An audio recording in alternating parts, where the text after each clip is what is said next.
Alhamdulillah nahmaduhu wa nasta'inuhu wa nastaghfiruhu wa natubu ilaihi wa na'udzu billahi min syururi anfusina wa sayyiati a'malina. May yahdihillahu fala mudilla lahu wa may yudlil fala hadiyalah. Wa asyhadu an la ilaha illallah wahdahu la syarikalah wa asyhadu anna Muhammadan abduhu wa rasuluhu la nabiyya ba'dah. Ya ayyuhalladzina amanu taqullaha haqqa tuqatih wa la tamutunna illa wa antum muslimun.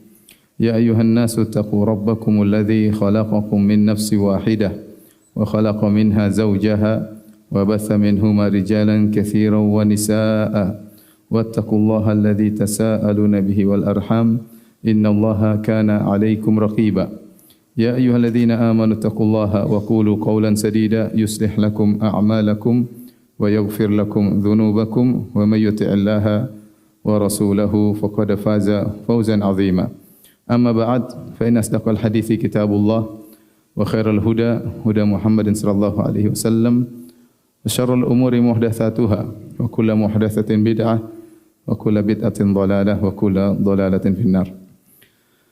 Ikhwan dan akhwat yang dirahmati oleh Allah Subhanahu wa taala, pada kesempatan kali ini kita akan membahas tentang kunci-kunci rezeki, ya, bahwasanya ada hal-hal yang dianjurkan oleh syariat untuk kita jalani, untuk kita perhatikan agar rezeki dimudahkan kepada kita.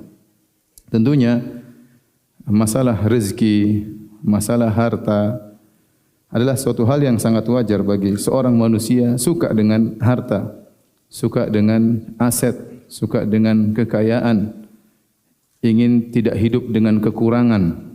Ya, dan Allah sudah menyebutkan tentang sifat manusia dalam Al-Quran, di antaranya firman Allah Subhanahu wa taala, "Wa tuhibbunal mala hubban jamma." Dan kalian mencintai harta dengan kecintaan yang dalam. Demikian juga kata Allah Subhanahu wa taala, "Wa innahu lihubbil khairi lasyadid." Dan sungguhnya manusia itu sangat cinta kepada al-khair. Al-khair di sini ditafsirkan oleh para ahli tafsir dengan harta. Itu kecintaannya terhadap harta sangat kuat, ya, sangat kuat. Oleh karenanya wajar jika kemudian orang-orang khawatir dengan kemiskinan, kemudian berusaha mencari harta, karena namanya kemiskinan adalah suatu hal yang tidak mengenakan, suatu hal yang tidak mengenakan, apalagi sampai seorang tidur dalam kondisi lapar, ya. Kemudian terkadang bukan dia saja yang lapar, terkadang istrinya ikut lapar, anak-anaknya ikut lapar. Maka ini suatu perkara yang sangat menyedihkan. Karenanya di antara doa Nabi SAW, beliau pernah berdoa, Allahumma inni a'udzubika minal ju' fa innahu bi'sad dhaji'. Ya Allah, aku berlindung kepada Engkau dari rasa lapar, karena itu adalah teman tidur yang paling buruk. Ya, seorang tidur dalam kondisi lapar, terkadang bukan cuma dia, bahkan keluarganya juga lapar. Kenapa? Karena kekurangan harta. Makanya kita dapati dalam banyak hadis juga Nabi SAW berlindung daripada kefakiran. Seperti dalam hadis yang sahih yang diriwayatkan oleh Imam Ahmad dari Abu Hurairah radhiyallahu anhu, beliau berkata, "Kana Rasulullah SAW yaqul." Adalah Rasulullah SAW berdoa, "Allahumma inni a'udzubika minal faqr wal qillah wal dhillah wa a'udzubika min an azlim aw uzlam." Yang artinya, Allah, aku berlindung kepada Engkau dari kefakiran, ya, dari memiliki sedikit, dari kehinaan, dan aku berlindung kepada Engkau dari berbuat zalim atau dizalimi oleh orang lain. Demikian juga Nabi SAW berdoa, Allahumma inni a'udzubika min fitnatil ghina wa min fitnatil faqr. Ya Allah, aku berlindung kepada Engkau dari fitnah akibat kekayaan dan juga dari fitnah yang timbul gara-gara kemiskinan. Kita tahu kemiskinan terkadang menghalangi orang dari banyak kebaikan, terkadang menghalangi seorang dari ibadah, ya, bahkan terkadang menjerumuskan orang dalam kemaksiatan, ya, dalam pencurian dan yang lainnya, ya. Ya, terkadang seorang menjual dirinya gara-gara alasan kemiskinan dan yang lainnya. Oleh karenanya kemiskinan, ya, kefakiran adalah perkara yang secara naluri manusia tidak disukai. Oleh karenanya manusia wajar jika kemudian suka dengan harta, mencari harta, ya. Tentunya itu pun diatur oleh syariat, tetapi keinginan kita memiliki aset, memiliki harta adalah suatu perkara yang natural, suatu perkara yang manusiawi. Kita tidak perlu apa ya, ngaku-ngaku saya tidak butuh harta. Saya rasa mungkin ada, tapi itu sangat langka ya. Tapi kalau orang Bandung, wallahu alam ya. Saya rasa kita semua butuh dengan apa? Dengan harta. Oleh karenanya doa untuk minta rizki banyak ya.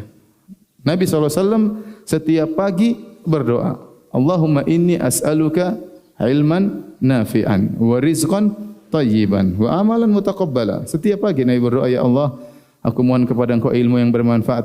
Aku mohon kepada Engkau rizki yang baik ya. Dan aku mohon kepada Engkau amal yang diterima. Bahkan dalam solat kita selalu berdoa tatkala duduk di antara dua sujud ya, warzuqni ya. Wa'afini wa'fu anni warzuqni ya. Ya Allah, berilah rezeki kepadaku, kita baca setiap duduk di antara dua sujud. Hadirin dan hadirat yang dirahmati Allah Subhanahu wa taala ya. Karena pentingnya rezeki ya, sampai para anbiya dahulu juga mendoakan keluarga mereka untuk mendapatkan rizki. Sebagaimana kisah Nabi Ibrahim alaihissalam tatkala meletakkan putranya dan istrinya di kota Mekah. Rabbana inni askantu min dzurriyyati biwadin ghairi dzi zar'in inda baitikal muharram rabbana liyuqimus shalah faj'al af'idatan minan nasi tahwi ilaihim warzuqhum minats thamarati la'allahum yashkurun. Kata Nabi Ibrahim alaihissalam, ya Rabbku, sungguhnya aku meletakkan anakku, yaitu keluargaku, di lembah ini yang tidak ada tumbuhan sama sekali, agar mereka bisa menegakkan salat. Ya, ya Rabbku, ya, jadikanlah hati-hati manusia condong kepada mereka, itu rindu kepada kota Mekah. Warzuqhum minas samarat, dan berilah rizki kepada mereka berupa buah-buahan. La'allahum yashkurun, semoga mereka bersyukur. Kalau perkaranya rizki bukan perkara yang penting, ngapain Nabi berdoa tiap pagi? Ngapain setiap solat Nabi berdoa? Ngapain Nabi Ibrahim tidak mendoakan keluarganya? Ya, dia seorang mengkhawatirkan dirinya dan juga mengkhawatirkan keluarganya. Ingin Allah memberi rezeki kepada kita, kepada keluarga kita ya, apalagi keluarga akan kita tinggalkan. Kita berdoa kepada Allah, suatu hal yang sangat wajar ya. Dan Allah Subhanahu wa taala menyuruh kita untuk mencari rezeki ya. Kata Allah Subhanahu wa taala ya, huwallazi ja'ala lakumul arda dhalula famshu fi manakibiha wa kulu min rizqi. Dialah yang telah menundukkan bumi bagi kalian, maka pergilah ke penjuru bumi ya. Wa kulu min rizqi, dan makanlah dari rezeki Allah Subhanahu wa taala. Allah berfirman, fa idza qudiyatis salatu fantashiru fil ardi wabtaghu min fadlillah. Kalau kalian sudah selesai salat Jumat, bertebarlah di atas muka bumi dan carilah karunia Allah Subhanahu wa taala. Jadi pentingnya rezeki kita sama-sama tahu ya. Kalau antum enggak punya rezeki juga mau ikut pengajian susah ya enggak? Enggak punya motor mau ikut pengajian susah. Enggak punya kuota enggak bisa nonton juga di YouTube, susah. Jadi memang rezeki kita perlukan ini. Tapi yang kita mohon adalah rizqan thayyiban, rezeki yang baik. Jadi ini pembahasan penting bagi kita semua. Ya, bagi saya, bagi antum ya, karena setiap kita punya tanggung jawab ya. Bagi yang jomblo juga penting ya, biar dapat rezeki istri yang soleha ya. Bagi yang punya perusahaan juga perlu berdoa ya, agar ya misalnya perusahaannya stabil, agar dia bisa mensyukuri rezeki Allah Subhanahu wa taala ya. Karena ini semua menunjukkan akan pentingnya pembicaraan kita tentang rezeki. Baik. Hal berikutnya yang ingin saya sampaikan sebelum kita menyampaikan tentang kunci-kunci rezeki, bahwasanya kita harus sadar rezeki itu tidak terbatas pada materi. Rezeki itu anugerah kalau bahasa kita, anugerah karunia, ya. Anugerah karunia ya. Dan Allah memberikan kita banyak karunia ya, banyak karunia ya. Yang masing-masing karunia tersebut adalah rezeki dari Allah yang harus kita syukuri ya. Ya, di antara karunia misalnya berupa aset iya, rezeki, harta ya. Di antaranya misalnya anak yang soleh ya. Habli min ladunka dzurriyyatan thayyibah, ya Allah anugerahkanlah kepadaku anak yang baik. Seorang punya anak yang soleh itu rezeki yang luar biasa, rezeki yang menopang hidupnya, rezeki yang membuat dia bahagia. Di antara rezeki juga seperti istri yang solehah, suami yang soleh. Kata Nabi SAW, arba'atun minas sa'adah, 4 perkara atau arba'un minas sa'adah, 4 perkara yang termasuk kebahagiaan. Di antaranya apa? Zaujatun salihah, ya. Istri yang salihah. Di antaranya baitun wasi', rumah yang luas. Di antaranya markabun hani, ya, yaitu tunggangan yang enak untuk dinaiki. Itu di antara rizki, ya. Kalau seorang memiliki istri yang salihah, ya, di zaman sekarang ini, maka itu adalah nikmat karunia yang luar biasa. Karunia yang luar biasa. Terkadang seorang memiliki rumah yang banyak, rumah yang luas, tapi kalau ternyata istrinya tidak soleha, tiap hari ngomel, tiap hari nuntut macam-macam, tidak pernah berterima kasih kepada suaminya, tidak pernah menghormati suaminya, ya kebahagiaan itu rasanya hambar gara-gara dikotori dengan istri yang seperti ini, ya. Ya. Istrinya kalau masuk rumah seperti macan, ya. Kalau keluar rumah seperti kelinci, Masya Allah. Kalau sama orang lain ramahnya luar biasa. Jangankan sama orang lain, sama Gojek saja ramah. Gojek, tukang bakso ramah, ya. Mas, tambahin 1 piring mas, 1 mangkok lagi mas. Ya. Sama suaminya mencak-mencak. Jangan-jangan suaminya berdoa semoga menjadi tukang bakso biar suaminya, istrinya ramah sama dia. Sebagian wanita seperti itu. Tapi kalau seorang laki sudah mendapatkan istri yang solehah, maka itu rezeki yang luar biasa.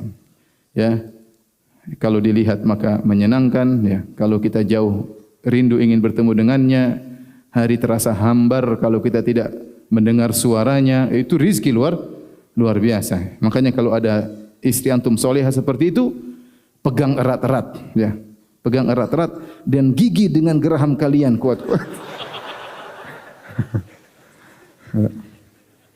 Karena jarang, ya, istri-istri salihah seperti itu, ya. Jadi jangan kita batasi bahwasanya rezeki hanya pada harta. Ya, karena kalau orang hanya membatasi rezeki pada harta, terkadang dia tidak pandai bersyukur. Padahal rezeki itu banyak, ya. Kita dikasih hidayah oleh Allah, rezeki yang luar biasa hidayah. Kita diberi qanaah, kanzun, rezeki yang luar biasa yang tidak bisa dilawan oleh apapun, rasa qanaah dalam diri, ya. Jadi kesehatan, ya, kesehatan luar biasa, ya. Kesehatan. Ada orang subhanallah cari uang sebanyak-banyaknya, dia ingin makan enak. Begitu dia cari uang, dia kaya, waktunya makan enak dia sakit. Enggak boleh makan ini, enggak boleh makan anu, enggak boleh. Bayangkan. Dia bisa masuk ke rumah sakit yang termahal. Bisa, dia bisa beli obat yang termahal. Dia bisa bayar dokter yang termahal, tapi tetap aturan berlaku, enggak boleh makan ini, enggak boleh makan ini, enggak boleh makan ini. Antum makan apa saja? Mau di pinggir jalan, mau kolesterolnya banyak, antum sikat aja. Tahu-tahu mati. Jadi maksud saya kesehatan untuk rezeki yang luar biasa. Jadi kalau seorang tidak membatasi rezeki hanya pada materi, maka dia akan banyak bersyukur kepada Allah Subhanahu wa taala. Dan benarlah sabda Nabi sallallahu alaihi wasallam, "La tanzuru ila man fawqakum, walakin inzuru ila man asfala minkum." Fa innahu ajdaru alla tasdaru ni'matallahi alaikum. Jangan selalu lihat ke atas, tapi lihatlah ke mana? Ke bawah, karena itu akan buat kalian tidak meremehkan karunia Allah Subhanahu wa taala, ya. Baik. Perkara berikutnya yang saya sampaikan juga, ya. Bahwasanya rezeki memang sudah dicatat oleh Allah Subhanahu wa taala. Dicatat oleh Allah Subhanahu wa taala. Rezeki kita tidak akan tertukar. Kalau Allah kasih rezeki kita akan dapat. Kalau kita berusaha namun bukan rezeki kita, maka bukan rezeki kita. Seorang sudah makan enak, tahu-tahu dia muntah, ya sudah, itu berarti bukan rezekimu, makanya keluar lagi. Itu bukan rezekimu, bukan rezekimu. Tapi kalau itu rezekimu maka akan sampai kepadamu, ya. Ya, tentu ada aturannya, itu kau berusaha, maka Allah akan berikan rezeki kepadamu, ya. Tapi rezeki maktub, sudah tercatat sebelum engkau keluar di muka bumi ini, Allah sudah mencatat rezekimu. Di antaranya seperti firman Allah Subhanahu wa taala, "Wa ma min dabbatin fil ardi illa 'ala Allahi rizquha wa ya'lamu mustaqarraha wa mustawda'aha kullun fi kitabim mubin." Kata Allah, tidak ada, ya, satu binatang melata pun di atas muka bumi ini. Jangankan antum manusia, ya, binatang melata di atas muka bumi ini. Apakah ulat di dalam tanah ataukah ikan di dasar lautan, di dalam batu, ya, di dasar lautan, semuanya sudah dicatat rezekinya oleh Allah Subhanahu wa taala. Dan Allah berfirman di akhir ayat, kullun fi kitabim mubin. Semua sudah tercatat di Lauhil Mahfuz. Jadi kita harus tahu rezeki kita sudah tercatat. Tinggal cara kita bagaimana berusaha untuk mendapatkan rezeki tersebut, ya. Kemudian juga, ya, jadi kalau hewan saja Allah sudah diatur rezekinya oleh Allah Subhanahu wa taala, bagaimana lagi dengan manusia, ya. Kemudian juga dalam hadis Ibnu Mas'ud masyhur dengan hadis Shadiqul Masduq, ya. Kata Nabi sallallahu alaihi wasallam tentang bagaimana perjalanan nutfah kemudian menjadi janin dalam perut seorang wanita, ya. Kemudian Nabi sampaikan, ya, tatkala sudah mencapai usia 120 hari, maka fayursalu ilaihi malak, maka dikirim kepadanya malaikat. Fayu'maru bi arba'i kalimat. Kemudian malaikat tersebut diperintahkan untuk mencatat 4 perkara. Bikatbi rizqihi. Di antara 4 perkara tersebut disuruh catat tentang rezekinya. Jadi sebelum Anda keluar dari perut ibu Anda menuju alam semesta ini, Anda sudah dicatat rezekinya sekian-sekian oleh Allah Subhanahu wa taala. Kemudian juga dalam hadis kata Nabi sallallahu alaihi wasallam, "Inna ruhal qudus nafatha fi ru'i." Sungguhnya malaikat Jibril memberi wahyu ke dalam hatiku, "Anna nafsan lan tamuta hatta tastakmila rizqaha."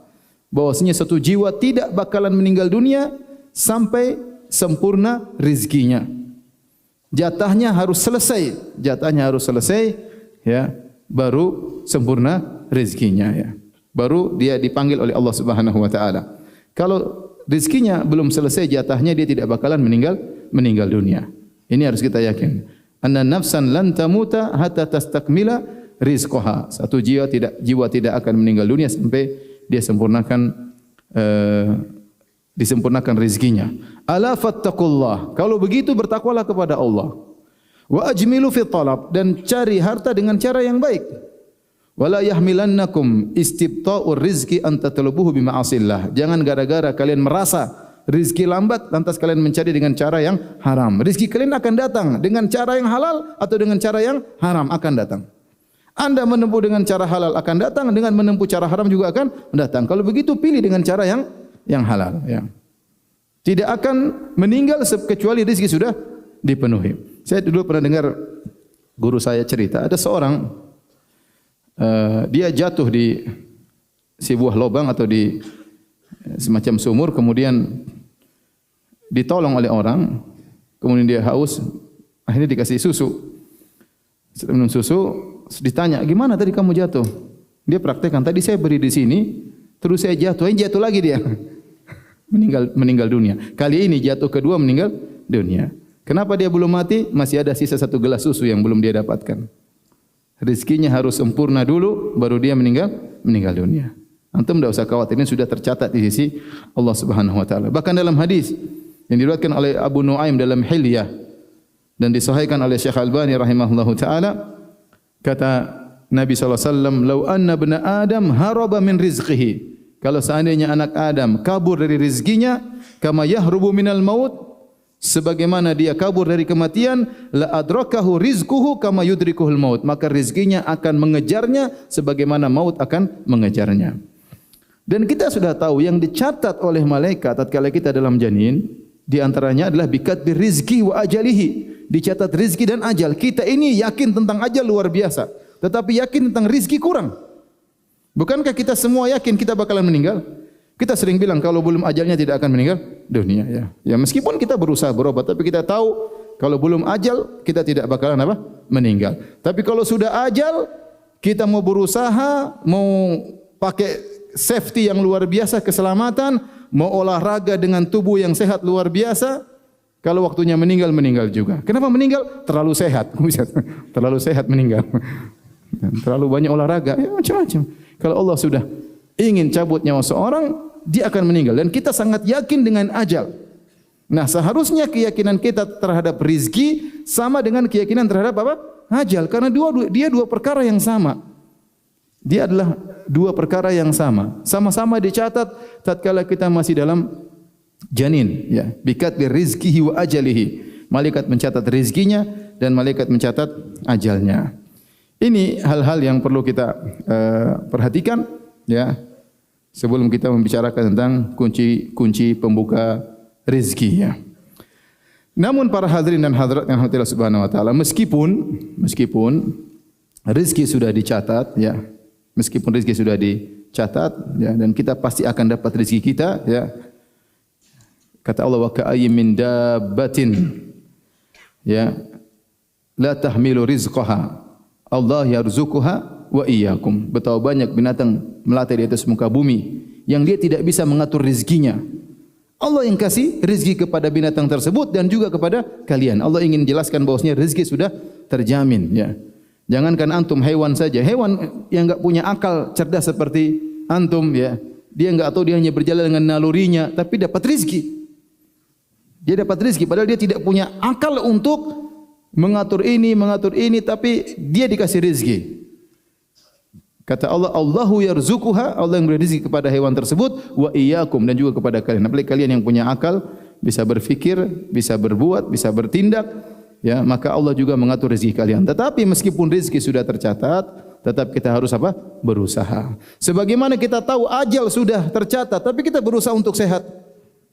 Kita berusaha untuk sehat, ya. Tapi umur tidak akan ditunda dan juga tidak akan dimajukan. Idza jaa ajaluhum la yastaqdimu sa'atan wa la yastakhirun. Ya, kalau sudah datang ajal tidak bisa ditunda, tidak bisa dimajukan. Tetapi bukankah kita berusaha, bukankah kita makan supaya apa? Sehat. Jangan kita bilang, wah, lagi sakit Pak, iya sakit. Enggak berobat, enggak. Ajal di tangan Allah. Ya. Waktunya mati ya mati. Saya enggak berobat sembuh. Kalau belum waktunya, saya enggak bakalan mati. Itu namanya konyol seperti itu ya. Berarti ajalmu sampai sini sebabnya mati konyol, kan jangan masalah. Jadi maksudnya kita yang logis. Sebagaimana kita tahu bahwasanya ajal sudah tercatat dan kita berusaha untuk sehat, berusaha menghindar dari mara bahaya ya. Maka demikian juga rezeki sudah tercatat tapi kita berusaha untuk mencarinya. Ini yang ingin kita bahas tentang kunci-kunci pembuka rezeki ya. Hadirin dan hadirat yang dirahmati oleh Allah Subhanahu wa taala. Sebab-sebab untuk mendapatkan rezeki secara umum kita bisa bagi dua, yaitu sebab-sebab duniawi atau materi dan sebab-sebab ukhrawi, yaitu sebab-sebab yang berkaitan dengan ketakwaan. Adapun sebab-sebab berkaitan dengan duniawi, maka silakan bekerja yang Allah mudahkan bagi kalian. Harus berusaha. Orang dapat rezeki sebagai dokter, orang dapat rezeki sebagai konsultan, orang dapat rezeki sebagai pegawai negeri, orang dapat rezeki sebagai pengajar, ya. Orang dapat rezeki sebagai pemilik restoran misalnya, ya, macam-macam. Ya, yang penting dia berusaha. Dan ini semua orang pandai karena manusia diberi akal, dia bisa berusaha mencari pintu rezekinya di mana, sebabnya di mana.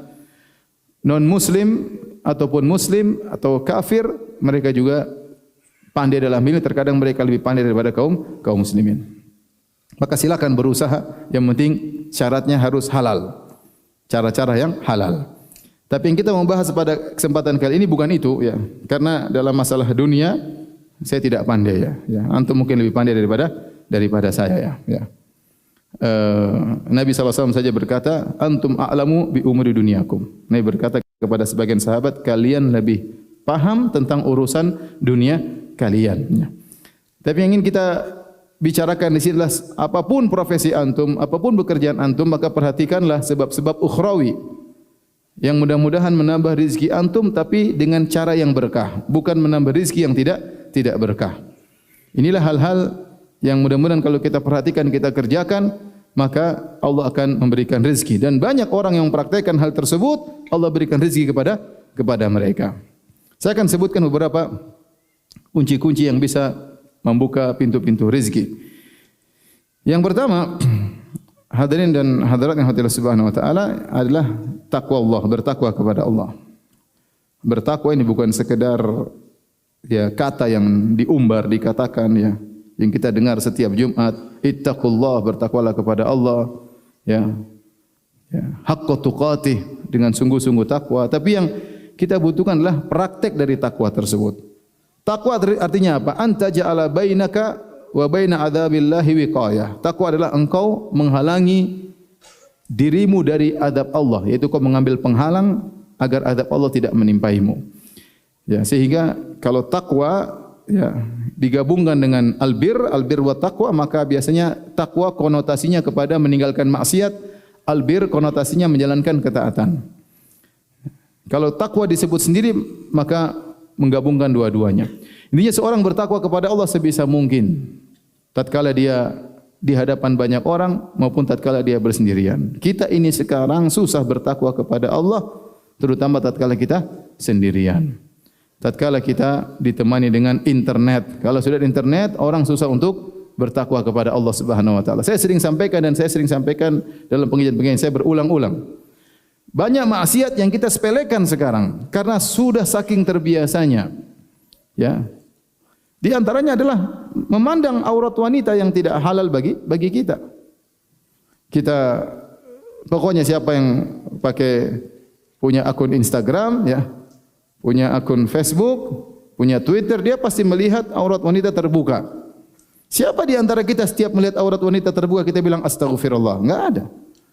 Seakan-akan suatu hal yang biasa. Kita nonton berita, ya. Beritanya bagus, pembawa beritanya perempuan lebih bagus lagi.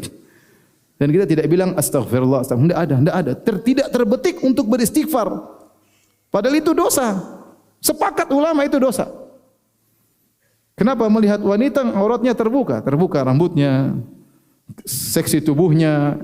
Kita lihat dan kita biasa-biasa aja. Kita biasa-biasa aja. Contoh bahwasanya ketakwaan kita kurang. Ketakwaan kita kurang. Maka untuk agar dimudahkan rezekinya oleh Allah, berusaha bertakwa, ya, berusaha bertakwa antara engkau dengan Allah yang paling penting. Bertakwa kepada Allah, jangan dolimi orang.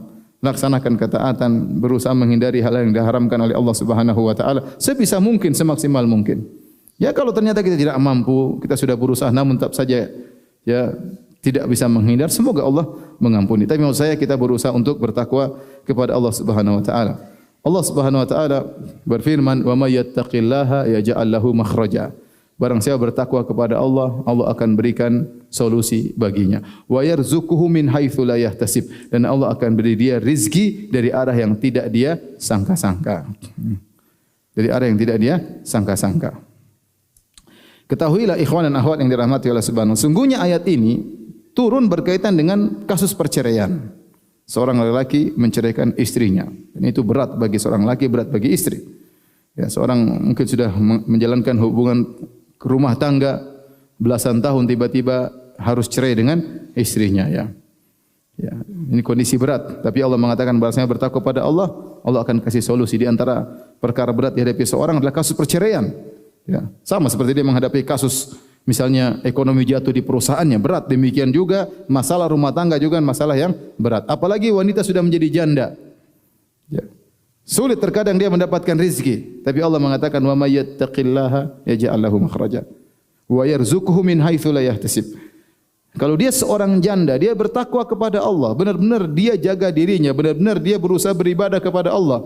Dia bangun malam berdoa kepada Allah, dia salat duha, dia baca Quran.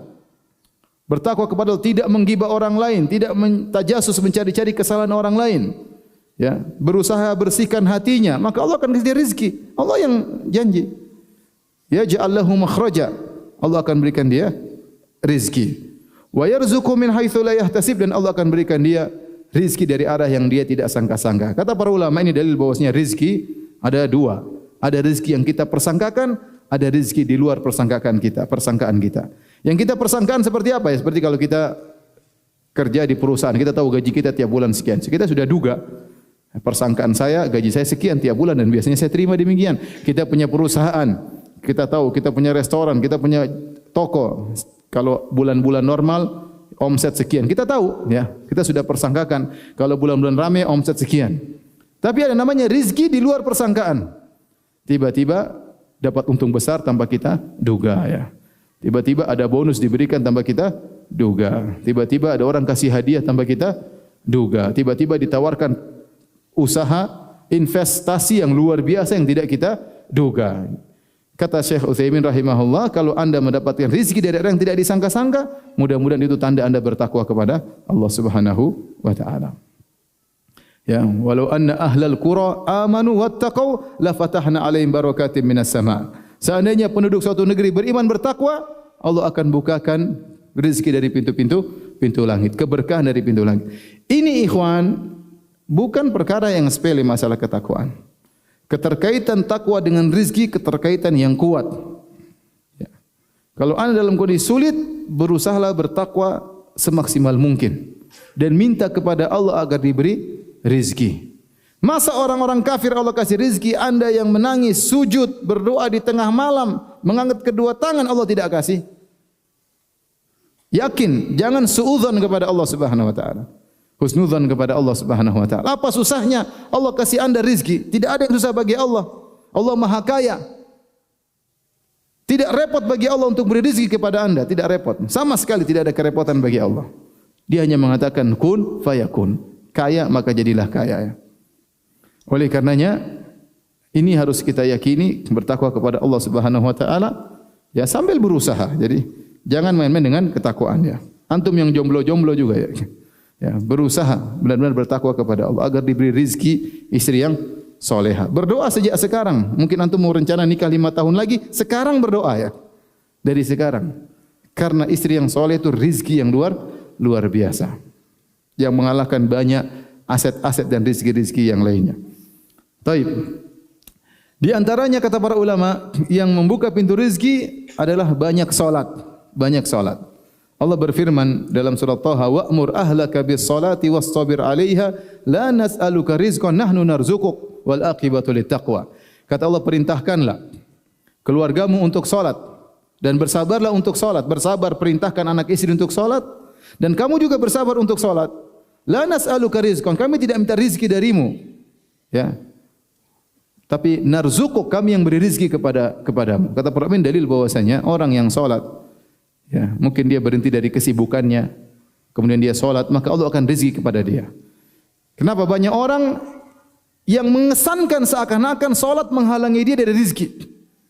Padahal salat cuma berapa menit? 5 waktu berapa menit sih? Seakan-akan kalau dia pergi ke masjid menghalangi rizki dia. Ya. Seakan-akan gara-gara dia mencari rizki buat anak istri, dia tidak salat. Ya. Maka ini suatu kesalahan. Ya. Justru salat itu yang mendatangkan rizki. Sabar, perintahkan anak istri. Jangan lupa istri, kalau kita lagi safar telepon istri, sayang sudah salat subuh belum? Telepon. Sayang sudah salat duhur belum? Sudah salat duha belum? Bangunkan salat malam, sudah salat malam belum? Ingatkan. Anak juga demikian. Ditelepon. Ya. Tanya sudah salat belum? Bahkan kalau kita sudah tua, anak kita sudah remaja-remaja, telepon, ingatkan mereka untuk salat. Ya. Karena ini di antara hal yang mudah membuat seorang dapat rezeki. Antum sekalian juga jangan lupa salat. Jadikan salat suatu hobi yang antum rileks dalam salat tersebut. Sisihkan waktu tatkala di pagi hari salat duha. Saya tidak minta banyak-banyak, 5 menit saja. Antum salat duha 5 menit karena Allah Subhanahu wa taala. Saya tidak minta malam-malam antum salat 1 jam, 2 jam, tidak. Saya minta 15 menit saja antum bangun salat. Salat, kemudian salat witir 3 rakaat, sisanya antum beristighfar, berdoa kepada Allah Subhanahu wa taala. Masa Allah tidak kasih rezeki? Masa Allah tidak kasih rezeki? Allah akan kasih. Allah akan kasih, ya. Baik. Kemudian di antara pintu rezeki adalah banyak istighfar kepada Allah Subhanahu wa taala. Dan ini antum tahu dalilnya masyhur ya. Tatkala Nabi Nuh berkata kepada kaumnya, "Faqultu astaghfiru rabbakum innahu kana ghaffara yursilis samaa'a 'alaikum midrara wa yumdidukum bi amwalin wa banin wa yaj'al lakum jannatin wa yaj'al lakum anhara ma lakum la tarjuna lillahi waqara wa qad khalaqakum atwara." Kata Allah Subhanahu wa taala, Nabi Nuh berkata kepada kaumnya. Antum lihat Nabi Nuh sedang berdakwah kepada kaumnya yang kafir. Seandainya kaumnya yang kafir tersebut beristighfar kepada Allah, Allah akan berikan rizki. Bagaimana lagi dengan orang yang beriman? Faqultu astaghfiru rabbakum. Aku berkata kepada kaumku, beristighfarlah kepada Rabb kalian. Apa yang terjadi? Yursilis sama alaikum midrara. Niscaya Allah akan turunkan hujan yang deras, tetapi hujan rahmat, bukan hujan azab. Hujan rahmat. Tatkala kaum Nabi Nuh tidak beriman, Allah turunkan hujan, bahkan lebih deras, tetapi azab. Tetapi apa? Azab. Ya. Wa anzalna minas samaa'i ma'an biqadarin. Kami turunkan dari langit hujan sesuai dengan ukuran yang kami kehendaki. Kalau suatu negeri bertakwa kepada Allah, Allah turunkan sesuai dengan yang Allah kehendaki. Kalau satu negeri seperti kaum Nabi Nuh alaihi salam kufur kepada Allah, turunkan yang Allah kehendaki yang menenggelamkan mereka. Oleh karenanya, kalau kata Nabi Nuh kepada kaumnya, kalau kalian bertakwa, dan Allah alam para ahli tafsir mengatakan di zaman itu zaman kekeringan, zaman kemarau. Oleh karenanya waktu Nabi Nuh bikin kapal, mereka tertawa. Ya. Nuh, ente enggak beres, majnun, orang gila. Ini musim kemarau bikin kapal. Sudah berhenti jadi dai kah? Sekarang profesi berubah jadi apa? Tukang kayu. Mereka ngejek. Maka Nabi Nuh mengatakan, dan mereka sedang mengalami kekeringan, beristighfarlah kepada Allah, niscaya Allah akan turunkan hujan kepada kalian. Wa yumdidukum bi amwalin wa banin, dan Allah akan mudahkan bagi kalian harta dan anak-anak. Wa yaj'alakum jannatin wa yaj'alakum anhar, Allah akan tumbuhkan kebun-kebun yang banyak dan juga Allah alirkan sungai-sungai. Malakum la tarjuna lillahi waqara, kenapa kalian tidak mengagungkan Allah Subhanahu wa taala? Wa qad khalaqakum atwara, Allah telah menciptakan kalian melalui tahapan-tahapan. Kalian ini makhluk Allah. Allah ciptakan kalian, enggak mungkin dibiarkan. Tinggal minta kepada pencipta kalian, istighfar, Allah akan berikan rizki. Kenapa kalian tidak mengagungkan Allah? Kenapa kalian tidak beristighfar? Ya, di antara bentuk tidak mengagungkan Allah adalah tidak beristighfar. Di antara bentuk tidak mengagungkan Allah adalah tidak beristighfar. Dia menganggap sepele. Dia menganggap dosa sepele. Orang kenapa tidak beristighfar? Karena dia menyepelekan dosanya. Enggak ada masalah. Kenapa sudah kegiatan sehari-hari berdosa? Tapi kalau orang mengagungkan Allah, Allah penciptaku, saya akan dihisap, maka dia tidak akan menyepelekan dosa. Maka lisannya akan senantiasa basah dengan mengucapkan astagfirullah, astagfirullah, astagfirullah. Maka di antara kunci yang bisa membuka pintu rizki, istighfar antum. Antum mendapat masalah apapun, segera istighfar. Kalau sulit rizki, astagfirullah, astagfirullah, astagfirullah, astagfirullah, jalan istighfar. Berusaha beristighfar semaksimal mungkin, sebisa kita. Ya. Tuba liman wajada fi sahifati istighfaran katsira. Sungguh beruntung orang yang mendapat dalam catatan amalnya banyak istighfarnya. Ya akhi, sekarang kita ini banyak waktu terbuang. Antum orang muslim jangan bengong ya. Jangan naik motor bengong. Udah istighfar ya, astagfirullah, astagfirullah, astagfirullah. Naik mobil, astagfirullah, astagfirullah, astagfirullah. Pokoknya jangan bengong ya.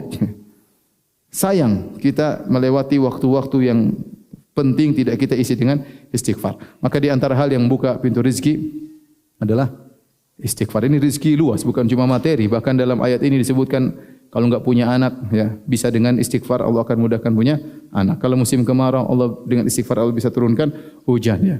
Kalau kebun sulit untuk tumbuh buah-buahan, enggak tumbuh, maka dengan istighfar Allah bisa bikin kebunnya menjadi lebat dan seterusnya. Taib. Yang berikutnya, dan ini juga sebab yang sangat kuat dan buktinya luar biasa, banyak orang yang merasakannya adalah menyambung silaturahmi, menyambung silaturahmi. Kata Rasulullah sallallahu alaihi wasallam, "Man sarrahu an yubsata lahu fi rizqi wa yunsa'a lahu fi atharihi falyasil rahimah." Barang siapa yang ingin dilapangkan rezekinya, ingin dipanjangkan umurnya, maka sambung silaturahmi, sambung silaturahmi. Dan rahim yang paling agung adalah kedua orang tua. Ini adalah sebab silaturahmi yang terbesar. Maka kalau antum ingin dimudahkan rezekinya, kalau masih ada ayah atau ibu yang masih hidup, maka berusaha mencari keridhaannya. Berusaha mencari keridhaannya. Bikin mereka kalau lihat antum bangga punya anak antum. Bikin mereka kalau melihat antum senang, rindu ingin mendengar suara antum. Ya. Pokoknya buat mereka ridha dengan antum. Karena kata Nabi sallallahu alaihi wasallam, ridallah fi ridal walid wa sakhatullah fi sakhatil walid. Keridhaan Allah pada keridhaan ayah, itu keridhaan ayah atau ibu, dan kemurkaan Allah pada kemurkaan ayah dan ibu. Kalau kita bisa mengambil keridhaan orang tua kita, sabar dengan kekurangan mereka, sabar dengan omelan mereka, sabar dengan pikunnya mereka, sabar dengan kelemahannya mereka, ingin kita mencari keridhaan orang tua, maka ya niscaya Allah akan mudahkan rezeki kita. InsyaAllah mudah.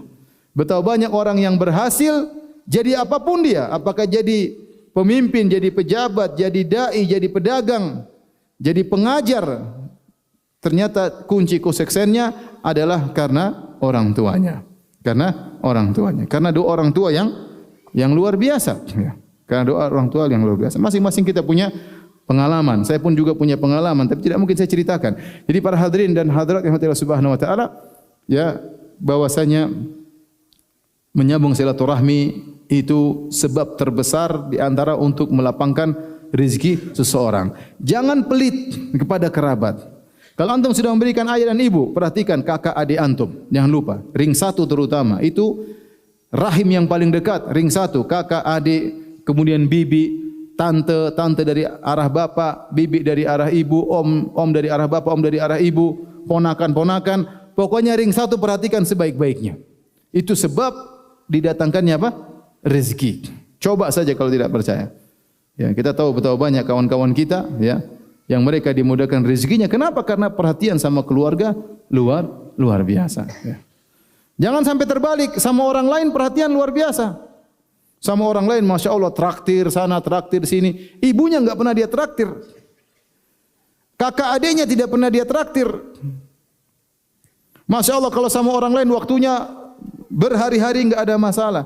Ya, tapi waktu buat kakak adik enggak ada, waktu buat orang tua enggak ada. Ya. Sibuk Ustaz. Ya. Mau sibuk sebanyak apa sih? Jangan sok sibuk. Subhanallah. Umur orang tua kita ya, sedikit. Sementara kesibukan kita masih banyak, waktu kita masih banyak. Maka sisihkan waktu untuk keluarga ya. Kalau orang tua jauh ya, maka jangan lupa kalau ada momen-momen terbaik, kunjungi mereka, bawa hadiah, siapkan hadiah. Kalau kita enggak punya uang, hadiah apa enggak ada masalah. Apalagi kalau kita punya uang, sisihkan, belikan oleh-oleh kah, buat orang tua belikan emas kah, belikan apakah. Kita pulang, masya Allah, ya, ketemu orang tua senang, insya Allah itu menjaga ekonomi kita, bahkan menambah ekonomi kita, karena janji Allah Subhanahu Wa Taala. Sebagian orang, masya Allah, pergi jenguk orang tuanya di kampung, ya, kemudian modalnya pakai roti kaleng kongguan, ya, pulang bawa beras 2 karung, masya Allah, dari orang tuanya. Ini mantap. Merugikan orang tua. Ya antum kalau ada rezeki, ya rezeki antum kasih orang tua ya. Bukan orang tua saja, kakak, adik. Dan antum jangan berharap kata terima kasih dari mereka. Ini yang kadang-kadang salah. Kita sudah berusaha untuk membantu, kok rezeki enggak lancar-lancar? Mungkin niat antum yang salah. Antum bantu kakak, bantu adik, bantu orang tua, ingin dipuji oleh mereka. Enggak perlu. Antum sampaikan karena Allah Subhanahu wa taala. Yang pertama karena Allah. Ya. Laisal wasil bil mukafi. Walakinal wasil, ya, bukanlah orang yang penyambung silaturahmi, sungguhnya adalah orang yang kalau dia berbuat baik karena dibalas dengan kebaikan. Tetapi penyambung silaturahmi sungguhnya, ya, man idza quti'at rahimuhu wasalaha, yaitu seorang yang jika rahimnya dia putuskan dia tetap menyambungnya. Bahkan misalnya kakak adik kita ternyata nuduh kita yang macam-macam, ucapkan kata-kata yang buruk kepada kita, tidak tahu berterima kasih. Kalau ada kawan pernah datang kepada saya, Ustaz saya bingung sama kakak adik saya. Kenapa? Kalau saya kasih uang dibilang sombong. Kalau saya enggak kasih uang dibilang apa? Pelit. Subhanallah. Serba salah. Saya bilang itu kamu diuji, itu justru diuji agar kamu waktu menyambung silaturahmi ikhlas karena Allah Subhanahu wa taala, mengharapkan pahala di sisi Allah sekaligus tidak mengapa kita domplengkan niat agar dimudahkan rezeki, tidak jadi masalah. Tapi niat utama adalah karena apa? Karena Allah Subhanahu wa taala ya. Jadi perhatikan niat kita tatkala kita menyambung silaturahmi. Ya ikhwan, udah praktekkan ini, enggak usah kita banyak teori. Antum punya rezeki, perhatikan sama ini. Enggak punya uang buat kasih adik, telepon. Sekarang WhatsApp kan gratis, telepon. Saya adik gimana kabarnya? Kakak ini telepon-telepon enggak pernah kirim uang. Belum ada duit, Dek. Kalau ada nanti kakak kirim. Insyaallah dimudahkan ya. Saya pernah dengar kasus di Arab Saudi tentang 2 kakak beradik yang bertengkar gara-gara memperebutkan ibunya sampai ke mahkamah, sampai ke pengadilan. Luar biasa, ada kasus seperti ini di zaman sekarang ini. Jadi kakaknya umur sudah sekitar 60, ibunya dirawat oleh kakaknya. Adiknya tidak merawat, tapi tiap bulan ngirim uang untuk merawat ibunya. Setelah mungkin 20 tahun atau berapa tahun, Sang kakak merawat adiknya, adiknya merawat ibunya, adiknya minta sekarang gantian, saya yang merawat ibu saya. Kakaknya tidak mau terima. Kakaknya tidak mau. Akhirnya diangkat ke pengadilan. Bayangkan. Kalau sebagian kita, alhamdulillah, kamu aja yang ngurus, masya Allah, pahalanya besar, masya Allah. Kakak sudah 60, sebentar lagi mati kayak mama, sudah nanti gampang ya. Subhanallah. Ya. Sampai masuk ke pengadilan. Ya. Sampai akhirnya dipanggillah ibunya untuk memutuskan. Banyak kisahnya panjang sampai akhirnya ruangan pengadilan penuh dengan tangisan. Intinya bayangkan bagaimana orang rebut-rebutan untuk apa? Untuk mengurus ibunya. Ya, jadi kenapa? Karena kalau ibu sudah ridho, bapak sudah ridho, dia meninggal atau kita meninggal dalam kondisi ridho kepada kita, maka kita telah meraih keridhaan Allah Subhanahu wa taala. Dan kalau Allah sudah ridho kepada kita, Allah sudah suka dengan kita, insyaallah dimudahkan. Ente dunia dimudahkan, apalagi di akhirat. Yang penting orang tua senang sama kita. Jadi ini silaturahmi paling penting, orang tua ya. Kemudian kakak adik, ini ring satu saya ingatkan, orang tua, kakak adik, kemudian paman bibi, ponakan-ponakan. Itu ring satu yang paling utama. Setelahnya baru kemudian sepupu, baru kemudian yang lainnya ya.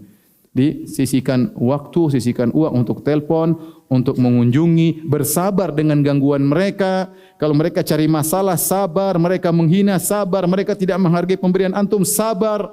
Itulah pahala semakin besar di sisi Allah Subhanahu wa taala. Baik. Yang berikutnya di antara kunci rezeki adalah tawakal dengan benar-benar menggantungkan hati kepada Ar-Razik, sang pemberi rezeki. Bukan menggantungkan hati kepada sebab. Benar kita bekerja, ya. Kita berusaha, tapi kita harus menggantungkan hati kita, yang beri rezeki siapa? Allah. Ini hanyalah apa? Sebab. Kita kerja sama bos. Benar, bos yang kasih kita duit, tetapi kita yakin ini cuma sebab. Yang kasih rezeki sesungguhnya siapa? Allah Subhanahu wa taala. Maka kita bersyukurnya kepada Allah, bukan kepada bos. Bos sekedar terima kasih, tapi hati sungguhnya kepada siapa? Kepada Allah Subhanahu wa taala. Saya tanya sama antum, kalau ada misalnya ada orang kasih hadiah sama antum, ya. Dia antarkan hadiah lewat supirnya. Supirnya ngantar hadiah kepada antum. Ya, antum terima kasih mangguk-mangguk kepada supir atau kepada bosnya? Kepada bosnya. Kita bilang supir terima kasih. Kalau enggak ada dia enggak sampai itu hadiah kepada kita. Tapi yang sungguhnya kita berterima kasih kepada siapa? Kepada bosnya. Sama. Ini sekedar logika saja. Benar kita kerja sama orang, benar kita punya perusahaan, benar kita punya restoran, benar kita punya klinik, punya rumah sakit. Ini semua sebab. Yang kasih rezeki siapa? Allah Subhanahu wa taala. Maka jangan gantungkan hati antum kepada sebab. Sebab harus dikerjakan karena perintah Allah Subhanahu wa taala. Tetapi hati harus bergantung kepada siapa? Kepada Allah Subhanahu wa taala. Saya bacakan perkataan Ibnu Rajab Al-Hambali ya. Beliau mengatakan tentang hadis yang masyhur ya, yang dimasukkan juga dalam Arba'in Nawawiyah, kata dari Umar bin Khattab radhiyallahu anhu, Nabi sallallahu alaihi wasallam bersabda, "Lau annakum tatawakkaluna 'ala Allahi haqqa tawakkulih la razaqakum kama yarzuqut tayr taqdu khimasan wa taruhu bitana." Kata Nabi sallallahu alaihi wasallam, kalau seandainya kalian bertawakal kepada Allah dengan tawakal yang sesungguhnya, benar-benar bertawakal, hati benar-benar bergantung kepada Allah sambil melakukan sebab, maka Allah akan beri rezeki kepada kalian sebagaimana Allah beri rezeki kepada seekor burung. Dia pergi di pagi hari dalam kondisi perut kosong, balik dalam kondisi perut sudah kenyang. Ya, saya bacakan ini, hadis ini disyarah oleh Ibnu Rajab Al-Hambali. Tolong dengarkan ya. Beliau berkata, "Wa hadzal hadits aslun fi tawakkul." Hadis ini adalah landasan dalam masalah tawakal. Wa annahu min a'zamil asbab allati yustajlabu biha rizqu. Dan tawakal adalah termasuk sebab terbesar yang mendatangkan rezeki. Ya. Kemudian beliau berkata, "Annan nasa innama yu'tauna min qillati tahqiqi tawakkul wa wuqufihim al asbabiz zahirah bi qulubihim wa musakanatihim laha." Kata Imam Ibnu Rajab rahimahullah taala, kebanyakan orang-orang terkena musibah dari sisi sedikitnya tawakal mereka. Mereka tidak mewujudkan tawakal yang benar dalam hati mereka. Wa wuqufihim ma'al asbab adh-dhahirah, dan mereka benar-benar terfokus kepada sebab yang zahir, bi qulubihim, dengan hati mereka, dan tenangnya mereka kepada sebab tersebut. Mereka lupa kepada pembuat sebab, yaitu Allah Subhanahu wa taala. Ini yang sering mereka mendapatkan musibah di situ, ya, rezeki sulit di situ. Kenapa hati mereka terfokus kepada sebab? Falidzalika yut'ibuna anfusahum fil asbab. Oleh karenanya mereka melelahkan diri mereka untuk urusan sebab. Wajtahiduna fiha ghayatal ijtihad, dan mereka bersungguh-sungguh dengan puncak kesungguhan. Wala ya'tihim illa ma qad qaddara lahum, dan tidak datang kepada mereka kecuali yang sudah ditakdirkan. Falau haqqaqut tawakkul, kalau seandainya mereka mewujudkan tawakal ala Allahi biqulubihim, dengan tawakal yang kuat dalam hati mereka kepada Allah, la saqa ilaihim arzaqahum ma'a adna sabab, maka Allah akan kasih rizki kepada mereka meskipun sebabnya sedikit. Contoh seperti Maryam waktu kelaparan akan melahirkan, Allah mengatakan wa huzzi ilaiki bi jid'in nakhlati tusaqit alaiki rutuban janiyya. Kata Allah, wahai Maryam, goyangkanlah pangkal korma, niscaya akan jatuh rutub dari pohon korma, ya. Sebab coba bayangkan Maryam kondisi sakit. Orang melahirkan punya tenaga atau tidak? Enggak punya tenaga. Sakit dalam kondisi haus, dalam kondisi lapar. Kemudian kesakitan luar biasa, makhot, dia mengalami kesakitan, anaknya sudah mau keluar, lapar, enggak ada makanan. Allah bisa saja turunkan korma tanpa harus ngapa-ngapain, tapi Allah ajarkan kepada Maryam untuk melakukan sebab. Kata Allah, wa huzzi ilaiki bijidhinah, goyangkanlah pangkal korma. Siapa bisa goyang pangkal korma? Jangankan orang mau melahirkan, kita saja laki-laki badan kuat, kalau goyang pangkal korma, bukan korma yang goyang, kita yang goyang. Bagaimana kalau mau goyang dari atas, dari bawah kita yang goyang. Apalagi wanita yang sudah mau melahirkan di puncak-puncak kelemahan. Tapi dia harus berusaha meskipun sedikit. Mungkin cuma dia elus-elus. Ya, tidak mampu dia goyangkan. Ya, tusaqit alaiki rutuban janiyah. Maka Allah turunkan korma tersebut. Maka kata Ibnu Rajab Al-Hambali, kalau orang tawakalnya tinggi, sebabnya sedikit, tapi harus menempuh sebab, harus, bukan cuma diam nongkrong di rumah. Ya. Oleh karenanya Umar bin Khattab marah kepada orang, diriwayatkan Umar bin Khattab marah kepada sebagian orang yang nongkrong di masjid cuma berdoa saja. Umar menyuruh mereka untuk kerja. Laqad alimtum anna as-samaa la tumtiru dhahaban wala fiddah. Kalian ngapain di sini? Kerja sana. Kalian tahu memang rezeki di langit, tapi langit tidak menurunkan hujan emas dan perak. Dicari. Harus ada usaha. Usaha disertai dengan tawakal yang tinggi. Usahanya sedikit, rezekinya banyak. Makanya kata Ibnu Rajab, ini perkataan yang sangat ini, dia berkata, ya, falau haqqaqut tawakkula 'ala Allahi biqulubihim, kalau mereka mewujudkan tawakal dalam hati mereka, la saqa ilaihim arzaqahum adna sababin, maka Allah akan datangkan rezeki kepada mereka dengan sebab yang sangat sedikit. Kama yasuqu ila at-tayri arzaqaha, sebagaimana Allah berikan rezeki kepada burung-burung, bimujarradil ghudu war rawah, padahal mereka cuma terbang di pagi hari, pulang di sore hari. Wa huwa nau'un minat talab, dan ini adalah bentuk usaha. Wasa'yi lakinnahu sa'yun yasir, tapi dia usaha yang ringan. Burung enggak punya akal, cuma terbang-terbang, tahu-tahu Allah kasih apa? Rezeki. Nah, antum Masya Allah, ya, bisa ngetik, ya, bisa WhatsAppan, ya, bisa internetan, ya, bisa macam-macam, bisa ke sana, bisa ke sini, bisa bicara, ya, usahalah, berusaha. Yang salah karena kurang apa? Kurang tawakal. Kurang tawakal. Ada sebagian orang berusaha pagi sampai sore, ngelembur, subhanallah. Kalau bisa hari dijadikan 30 jam, jadikan 30 jam. Berusaha. Kerja 24 jam sehari, Masya Allah. Kerja. Bahkan telepon enggak boleh mati. Kapan telepon dia bangun? Ya, siap bos, subhanallah. Kita lihat rezekinya biasa-biasa saja. Ada yang satu, ya kerja, waktunya pergi ke masjid. Subhanallah, Allah kasih dia rezeki yang banyak. Tentu ada rahasia di balik itu, ada sebab-sebab yang dia lakukan yang mungkin kita tahu atau mungkin tidak kita ketahui. Namun tawakal tentunya harus dengan usaha. Lihatlah para anbiya, para nabi, mereka berusaha. Nabi SAW berkata dalam Sahih Muslim tentang Nabi Zakaria, Inna Zakaria alaihissalam kana najjaran. Nabi Zakaria adalah tukang kayu, kerja dia, tukang kayu, ada usaha, rezeki Allah berikan. Ibnu Abbas radhiyallahu anhu diriwayatkan dari beliau berkata, kana Adam alaihissalam harrasan. Adam alaihissalam kerjanya dulu bercocok tanam. Wa Nuhun najjaran, dan Nabi Nuh adalah tukang kayu. Wa Idris khayyatan, Nabi Idris alaihissalam adalah tukang jahit baju. Ya, konveksi kalau kita. Tukang jahit baju. Wa Ibrahim wa Lut zari'ain, dan Nabi Ibrahim, Nabi Lut, zari' itu punya sawah seperti gitulah, punya ladang. Ya, bercocok tanam. Wa Salihun tajiran, dan Nabi Salih adalah pedagang. Ya. Wa Daud Zarradan, Nabi Daud kerjanya dulu membuat baju perang. Dia kerjanya membuat baju perang.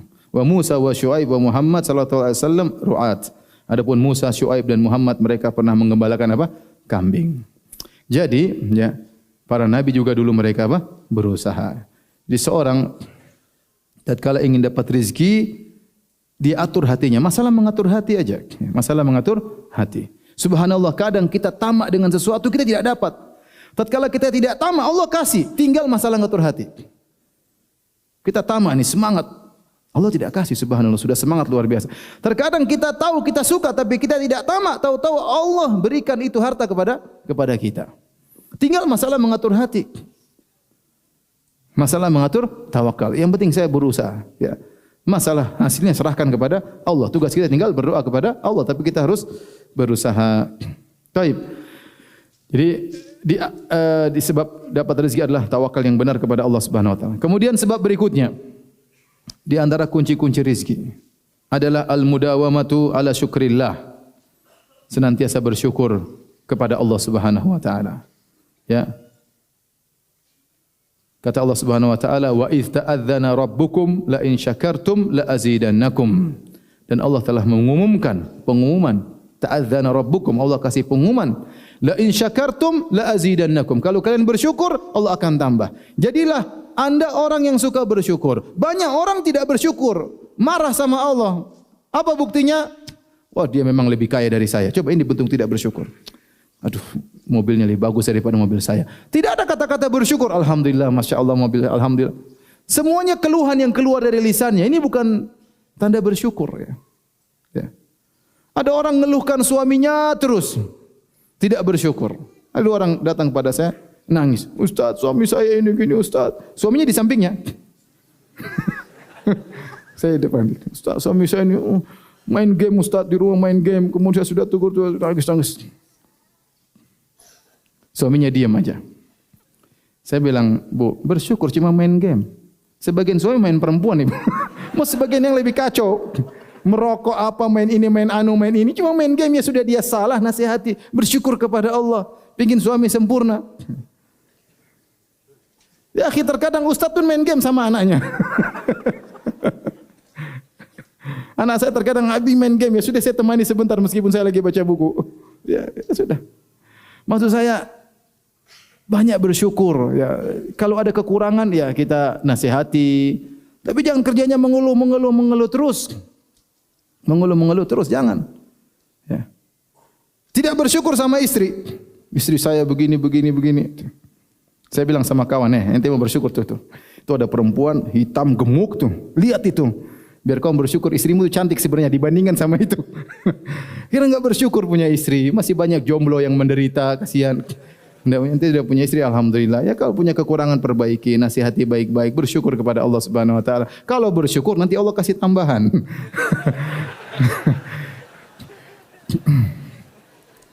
Oleh karenanya, ya, ini yang kadang-kadang kita tidak perhatikan. Kita kurang bersyukur. Maka seringlah untuk mengucapkan alhamdulillah. Dapat makan alhamdulillah, dapat minum alhamdulillah. Syukur yang ada, alhamdulillah. Ya, naik pesawat, alhamdulillah. Kursi paling belakang, alhamdulillah. Dapat paling depan di bisnis, alhamdulillah. Semua syukuri aja. Semua sudah ditakdirkan, mau diapain? Ya, sudah, mau diapain? Yang penting kita bersyukur, ya Allah, ini rezeki yang Kau berikan kepadaku, aku bersyukur kepada Engkau. Masih banyak orang yang tidak mendapatkan rezeki sepertiku. Alhamdulillah. Ya. Kalau kita sering bersyukur kepada Allah, maka Allah akan tambah rezeki kepada kita. Terkadang ternyata kita sulit rezeki kita terpotong atau kita merasa berkurang, ya, tidak tambah-tambah, sebabnya karena kita tidak pandai bersyukur. Ajari istri juga, ajari anak-anak untuk pandai bersyukur. Istri kalau banyak nuntut, dinasihati. Ya, dinasihati. Anak-anak juga banyak nuntut dinasihati. Ajarkan keluarga kita sebagai keluarga yang pandai bersyukur. Kalau kita keluarga suami, anak, istri semua pandai bersyukur, rezeki dimudahkan oleh Allah Subhanahu wa taala. Kemudian juga di antara sebab kunci-kunci rezeki, ya. Ini modalnya agak besar, tapi timbal baliknya lebih banyak. Yaitu haji dan umrah. Haji dan umrah perlu modal ya. Kata Nabi SAW, tabi'u bainal haji wal umrah, fa innahuma yanfiyani al-faqr wa dhunub kama yanfil kir khabathal hadid. Kata Nabi SAW, ikutkanlah, sertakanlah haji dengan umrah. Ikutkanlah umrah disertakan dengan haji. Maksudnya apa? Kata Nabi, habis haji umrah, habis umrah haji. Terus, selama ada rizki, demikian terus. Haji umrah, haji umrah, haji umrah. Modalnya besar. Maksud saya, seorang tatkala haji dan umrah bukan berarti dia melalaikan kewajibannya. Orang tuanya tidak dia perhatikan, anak-anak tidak dia perhatikan, tetangga miskin kelaparan tidak dia perhatikan, yang penting dia haji terus. Ya enggak benar. Maksud saya, antum tunaikan kewajiban antum. Orang tua antum sudah kasih, anak istri antum sudah kasih. Masih ada rizki, sisihkan waktu untuk haji, sisihkan waktu untuk umrah. Kenapa? Karena fungsi haji dan umrah bukan cuma untuk menghapuskan dosa, tapi juga untuk menghilangkan kefakiran. Jadi kalau seorang haji dan umrah continue, maka Allah akan menjaga ekonominya. Tidak dikasih musibah dengan kemiskinan. Kenapa? Karena Nabi yang mengatakan demikian. Fa innahuma yanfiyani al-faqr wadh-dhunub. Sungguhnya haji dan umrah itu menghilangkan kefakiran sebagaimana alat pandai besi menghilangkan karat besi. Taib. Di antara kunci-kunci rizki adalah sedekah, ya. Adalah sedekah. Kata Nabi SAW, ma naqasat sadaqatun min mal. Sedekah tidak akan mengurangi harta. Berkata Abu Walid Al-Baji dari ulama Malikiyah, maksudnya sedekah menambah rezeki. Sedekah tidak akan mengurangi rezeki, tidak akan mengurangi harta, tapi menambah apa? Menambah harta. Dan ini butuh keyakinan. Butuh keyakinan. Tatkala kita bersedekah, ingat, dalam masalah apapun, kita beribadah, tujuan utama adalah akhirat. Tapi kita boleh mendompleng niat duniawi. Boleh, enggak ada masalah. Ya. Kalau murni untuk akhirat itu lebih baik. Tapi mendompleng niat duniawi, boleh. Selama niat akhirat yang mendominasi. Karena Nabi yang memotivasi, seperti Nabi mengatakan, ya tadi, barang siapa ingin rezekinya dilapangkan, sambung silaturahmi. Berarti kita boleh dong. Silaturahmi niatnya lapangkan rezekinya. Boleh. Nabi yang motivasi, berarti boleh. Tetapi niat akhirat harus tetap lebih apa? Utama. Niat meraih surga harus utama. Sama, Nabi mengatakan, mana qasat sadaqatun min mal. Sedekah tidak mengurangi harta. Maksudnya akan menambah harta. Bolehkah kita berniat sedekah untuk menambah harta? Boleh. Tapi itu niat domplengan. Yang paling utama niat apa? Akhirat. Itu saja. Tinggal kita menata hati. Jangan sampai kita semata-mata ingin ditambahkan rizki. Maka akhirnya kita cuma dapat tambahan rizki, pahala akhirat tidak ada. Selama pahala akhirat masih mendominasi, maka tidak mengapa kita domplengkan niat untuk menambah rizki. Ya, kita kasih bersedekah dan harus dipaksa untuk latihan bersedekah dari sedikit-sedikit. Kalau antum sadar diri antum pelit, mulailah sedikit-sedikit. 10.000, nanti naik 20.000, naik lagi 30.000, bulan depan naik apa? 100.000, bulan depan naik 200.000, tahun depan naik 1 juta. Wih, mulai 1 juta sekarang. Dulu cuma puluhan ribu, sekarang mulai sedekah setiap bulan berapa? 1 juta. Subhanallah, Allah tambah rezeki. Semakin mantap lagi 5 juta tiap bulan. Makin mantap lagi 10 juta tiap bulan. Subhanallah, tahu-tahu 1 miliar tiap bulan, Masya Allah. Bayangkan aset antum di akhirat kayak apa? Yang antum makan, yang antum pakai cuma sedikit. Ya, biaya hidup antum berapa sih? Mobil, bensin, makan 1 piring, 2 piring pun tidak habis. Mau habis juga takut gemuk, ya cuma sedikit untuk makan. Terus dibuang ke toilet, ya. Sisanya harta banyak-banyak, ya. Rumah diliatin cuma gini, ya. Ada orang tidur di rumah kecil juga lebih ngorok daripada kita. Ya sudahlah. Terus sisa uang banyak ngapain? Ya, sedekah. Simpan aset di mana? Di akhirat. Ya. Kalau orang bersedekah, Allah mudahkan rizkinya. Kata Allah dalam hadis qudsi, ya bena Adam, anfik unfik alaik. Wahai anak Adam, berinfaklah, aku akan berinfak kepadamu. Ya. Tidaklah ya di pagi hari kecuali ya illa al malakani yanzilan, ada 2 malaikat yang turun, yang satu berkata Allahumma a'ti munfiqan khalafan. Ya Allah, berikanlah kepada orang berinfak gantinya. Kata Allah dalam Al-Quran, wa ma anfaqtum min syai'in fahuwa yakhlifuh fahuwa yakhlifuh wallahu khairur raziqin. Apapun yang kalian infakkan, maka Allah akan menggantikannya dan Allah sebaik-baik pemberi rizki. Allah akan ganti, jangan khawatir. Allah ganti lebih daripada yang apa engkau infakkan. Adapun kalau kita mau cerita terlalu banyak cerita, terlalu banyak. Dan bukan kebetulan seorang keluarkan segini tiba-tiba Allah kasih. Terkadang saat itu, terkadang tertunda entah seminggu, 2 minggu, sebulan, tapi Allah ganti lebih banyak. Terkadang dia sadar, terkadang dia tidak sadar. Dan itu banyak terjadi, ya. Orang sudah banyak cerita sama saya, banyak. Dan itu bukan kebetulan, itu sunnatullah, ada kaidah yang Allah perlakukan, ya. Allah jalankan di alam semesta dan kaidah itu tidak akan keluar. Yang penting memenuhi persyaratan. Saya selalu ingat, guru saya dulu waktu di Madinah cerita, ada seorang dia dapat rezeki dia kasih orang, dapat hadiah dia kasih orang. Saya yang bertanya, "Ya akhi ya fulan, ente dapat apa kasih orang?" Kata dia, "Allah punya kebiasaan sama saya punya kebiasaan sama orang. Kebiasaan saya sama orang saya kasih, kebiasaan Allah sama saya Allah kasih kepada saya. Kalau saya rubah kebiasaan sama orang, nanti Allah juga rubah kebiasaannya sama saya. Ya sudah, saya ingin pertahankan kebiasaan tersebut." Sudah, kita tinggal. Allah bisa langsung kasih dia. Tapi kalau untuk Allah langsung kasih dia, ente enggak dapat pahala. Tapi Allah kalau kasih dia lewat antum dapat pahala. Allah bisa kasih anak yatim rizki, ente tidak urus dia pun Allah kasih. Tapi kalau Allah kasih lewat ente dapat apa? Pahala. Oleh karena seorang jangan ragu-ragu bahwasanya sedekah itu menambah rezeki. Saya tidak bilang antum, ayo semangat semua. Lihat Abu Bakar, seluruh hartanya dia sumbangkan. Kita enggak kuat seperti itu. Enggak kuat. Umar setengah hartanya dia sumbangkan. Siapa yang bisa seperti itu? Enggak kuat. Rumah belah dua. Sebelah buat rumah tahfidz, sebelah kita enggak berat. Enggak gampang ini. Para sahabat, iman mereka dengan kita jauh berbeda. Karena ada pernah sebagian orang kasih sumbangan, terus dia tanya sama saya, "Ustaz, saya kemarin nyumbang kebanyakan, sekarang saya menyesal." Gimana Ustaz? Dia mungkin dengar ceramah Abu Bakar, dia termotivasi langsung, "Bismillah," besoknya menyesal. "Boleh enggak saya ambil kembali?" katanya. Ya maksudnya itu perlu latihan dia. Sama bukan berarti antum solat malam pahalanya besar, langsung antum bangun solat 3 jam, besoknya sudah enggak lagi. Enggak, pelan-pelan. Iman bertambah, bertahap, pelan-pelan. Semua perlu dengan apa? Latihan. Antum lihat mungkin baca kisah para salaf, Masya Allah, bagaimana? Ini mereka tidak begini secara otomatis, mereka latihan.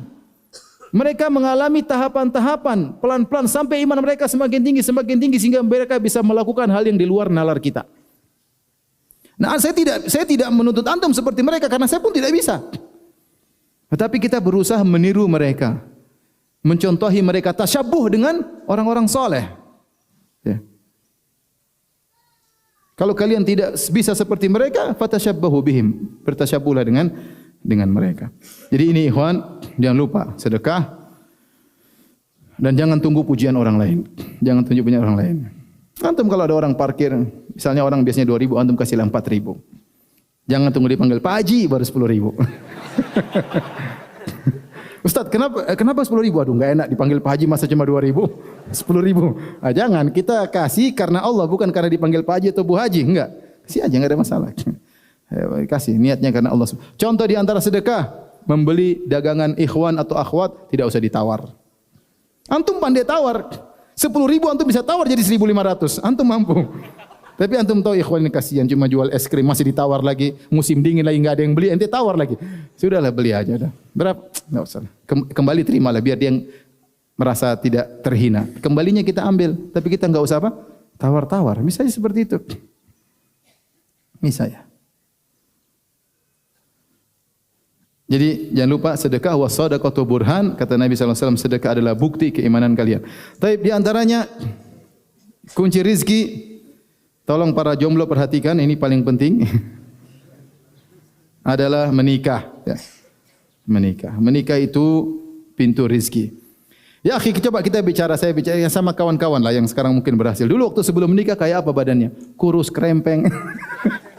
Sekarang sudah nikah, Masya Allah. Sudah berisi, ya, sudah punya rumah. Kenapa? Karena menikah. Ya, kata Allah Subhanahu wa taala, "Wa ankihul ayama minkum wasalihina min ibadikum wa imaikum iyakunu fuqara Yughnihimullahu min fadlihi wallahu wasi'un alim. Nikahkanlah wanita-wanita yang siap menikah, ya. Kemudian budak-budak kalian mau nikah, nikahkanlah. Kata Allah, iyakunu fuqara. Kalau mereka miskin, yughnihimullahu min fadli. Allah akan buat mereka berkecukupan dengan karunia Allah. Bukan ente majikannya, bukan, Allah yang kasih. Yughnihimullahu min fadli wallahu wasi'un alim. Dan Allah maha luas rizkinya dan maha mengetahui kebutuhan hambanya. Allah tahu. Ya. Ante menikah, istri waktu masih gadis rezekinya segini, jadi istri rezekinya Allah tambah. Kemudian ante bawa ke rumah ente berarti rezekinya tambah. Ente dulu jomblo rezekinya sedikit, ente jadi suami Allah tambah rezekinya. Allah alim, maha tahu kebutuhan antum.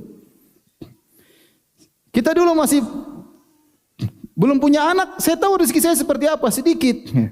Punya anak 1 tambah rezeki, punya anak 2 tambah rezeki. Punya anak 5 rezekinya tambah banyak, ya. Kenapa? Karena masing-masing anak-anak saya sudah dijamin rezekinya oleh Allah Subhanahu wa taala. Makanya Allah berfirman kepada orang-orang musyrikin, "Wala taqtulu auladakum min imlakin nahnu narzuquhum wa iyyakum." Jangan kalian bunuh anak-anak kalian karena takut miskin. Anak-anak kalian kami yang akan beri rezeki sebagaimana kalian beri rezeki kepada kalian. Jadi masing-masing rezekinya ada. Anak-anakmu ada rezekinya, kamu juga ada rezekinya. Ya. Oleh karenanya menikah itu menambah rezeki. Ya. Makanya diriwayatkan dari Umar bin Khattab radhiyallahu taala anhu, ya. Beliau berkata, "Iltamisul ghina fil bah." Ya, carilah harta kekayaan dengan pernikahan. Bahkan beliau berkata juga diriwayatkan, "Ajibtu li rajulin la yatlubul ghina bil ba'ah." Aku heran dengan seorang lelaki yang tidak mencari kekayaan dengan pernikahan. Wallahu ta'ala yaqulu fi kitabih, padahal Allah terbelah berfirman dalam Al-Qur'an, "Iyakunu fuqara yughnihimullah min fadli." Kalau mereka berkekurangan, maka Allah akan berikan kecukupan dari karunia Allah. Jadi antum yang jomblo-jomblo yang sekarang menderita, sudah menderita batin dan menderita fisik, kalau ingin ekonominya berubah baik, menikah. Kelihatannya sulit, iya, tapi berusaha, bismillah. Antum-antum yang punya duit, kasih zakat sama mereka. Kalau mereka enggak punya duit, kasih zakat untuk mahar, untuk walimah. Walimah tidak harus gedung mewah. Walimah di rumah juga enggak ada masalah. Ya, enggak harus mewah-mewah. Ya, kalau ada perempuan yang mau, alhamdulillah. Kalau enggak ada, bersabar. Tapi intinya menikah, ya. Itu adalah sebab dapat rezeki. Kata Nabi SAW, "Salathatun haqqun 'ala Allahi aunuhum." 3 golongan yang Allah wajib untuk menolong mereka. Kata Allah mewajibkan dirinya sendiri. Di antaranya an-nakih yuridul afaf. Seorang yang untuk menjaga kehormatannya. Dia ingin menjaga pandangannya. Dia tidak ingin berzina. Dia tidak ingin melakukan onani. Dia ingin melampiaskan hasratnya pada hal yang halal. Dia nikah. Allah akan bantu dia. Allah akan wajib bagi Allah Subhanahu wa taala. Oleh karena seorang berusaha mencari rezeki dengan apa? Dengan menikah. Adapun hadis bahwasanya ada seorang datang kepada Nabi kemudian dinikah, miskin, kata Nabi nikah lagi. Tambah lagi istri 2, masih miskin lagi. Kata Nabi nikah lagi. Mantap hadis itu, ya, kalau sahih. Nikah lagi yang ketiga, masih miskin, kata Nabi nikah lagi. Nikah keempat baru dia kaya, masya-Allah. Hadis palsu, ya akhi. Kalau itu hadis sahih, waduh bahaya. Ibu-ibu pada ketakutan, ya. Kita masih miskin sayang, nikah lagi. 2 masih miskin, masih banyak utang, nikah lagi. Sampai 4, utang lunas. Kenapa? Yang istri keempat janda kaya raya.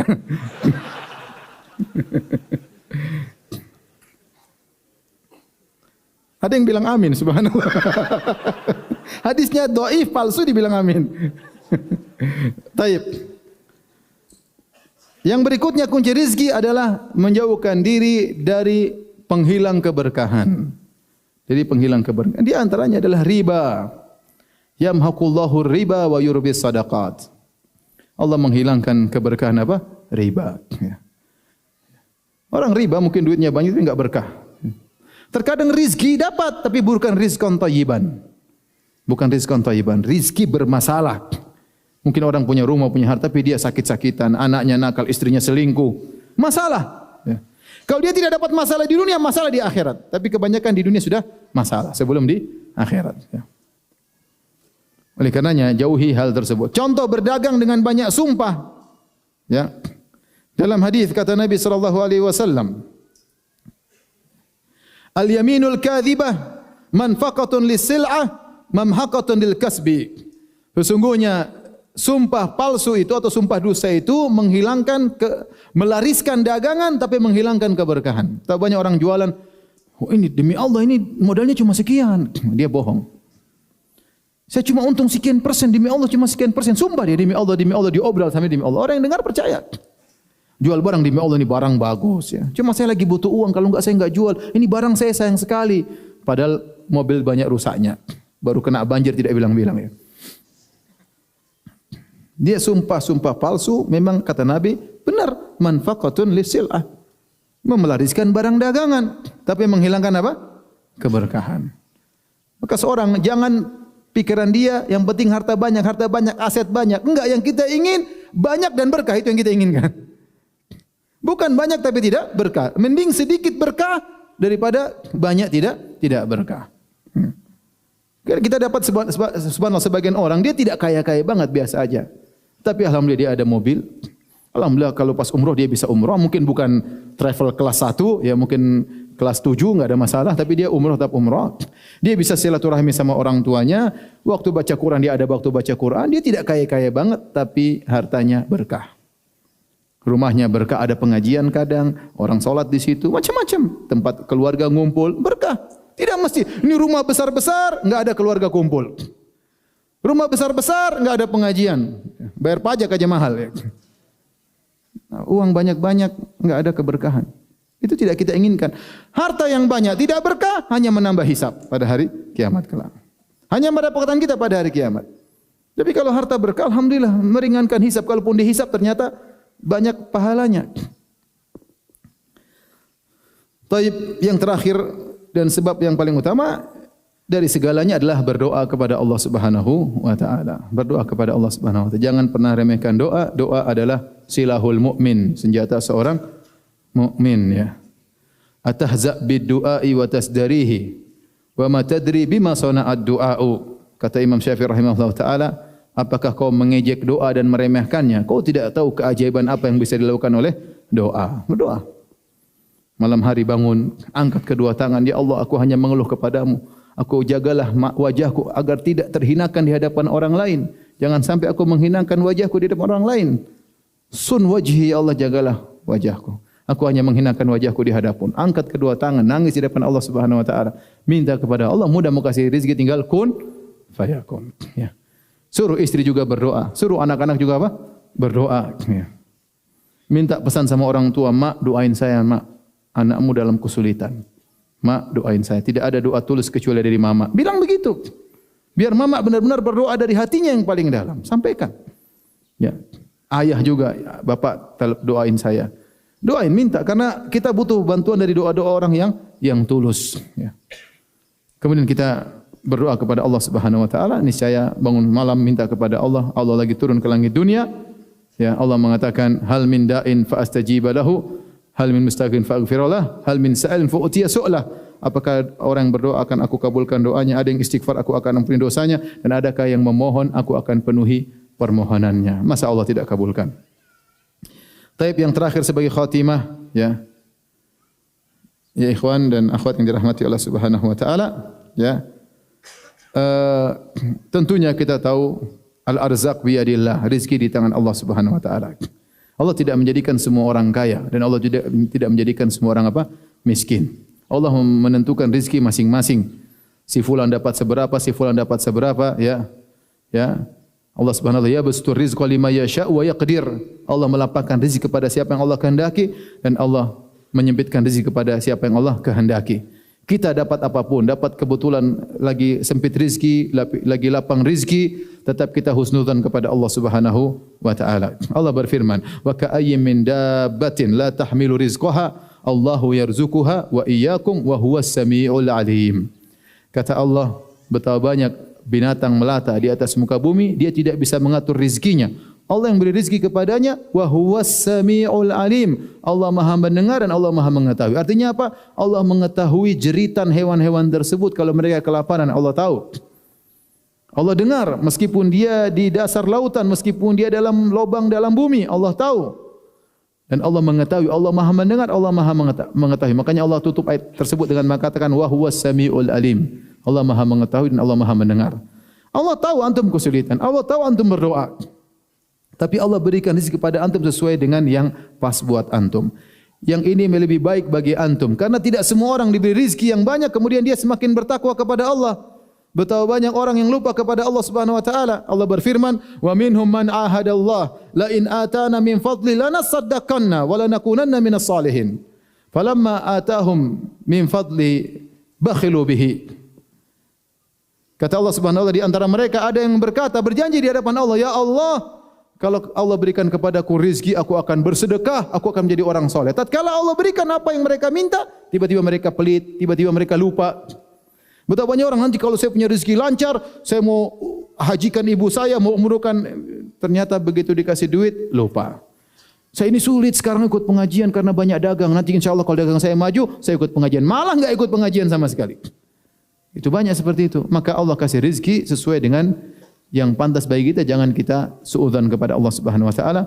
Kata Allah Subhanahu wa taala, "Walau basatallahu rizqa li ibadihi labaghaw fil ard, walakin yunazzilu biqadari ma yasha, innahu bi ibadihi khabirum basir." Kalau Allah lapangkan rezeki kepada hamba-hambanya, semua dijadikan kaya, labaghaw fil ard, maka mereka akan zalim di atas muka bumi, melampaui batas di atas muka bumi, sombong di atas muka bumi. Ini benar itu. Walakin yunazzilu biqadari ma yasha, tapi Allah turunkan pada setiap orang sesuai dengan kadar yang Allah kehendaki. Innahu bi ibadihi khabirun basir. Allah Maha khabir terhadap hamba-hambanya. Allah tahu, khabir itu Allah tahu secara detail. Si fulan dapat berapa yang wajar, si fulan pantasnya dapat seberapa. Ya, betapa banyak orang subhanallah tadinya tawadhu tiba-tiba sombong. Baru naik jabatan angkuh, ya. Baru bisa beli motor padahal kredit sudah sombong luar biasa. Apalagi udah punya mobil motor yang apa? Nah, itu sudah kadang-kadang dia enggak bisa jaga dirinya. Ya.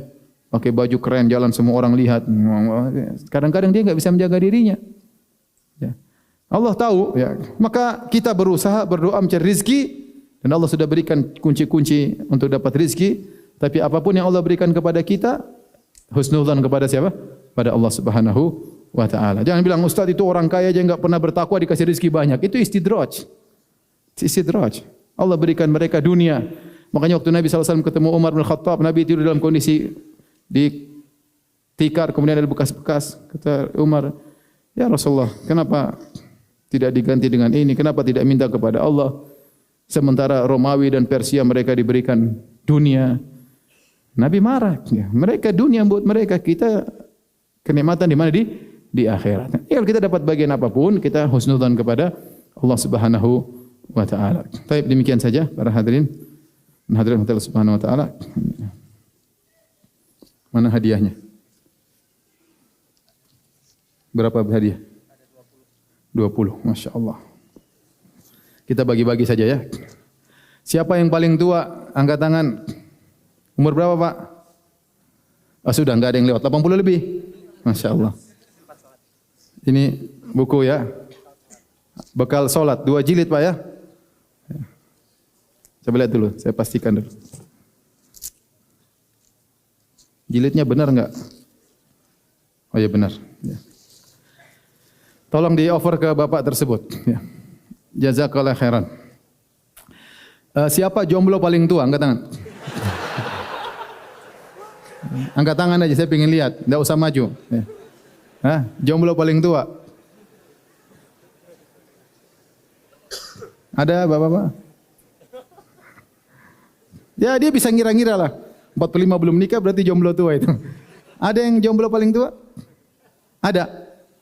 Angkat tangan jadi enggak apa ini. Angkat tangan, enggak usah tinggi-tinggi angkatnya. Ada. Kita ingin memberi hadiah supaya mengurangi penderitaannya. Coba ada enggak? Oh, Masya Allah, orang Bandung semua udah laku ya. Ada enggak? Malu dia kali ya. Malu, sudah. Saya taruh satu sini ya.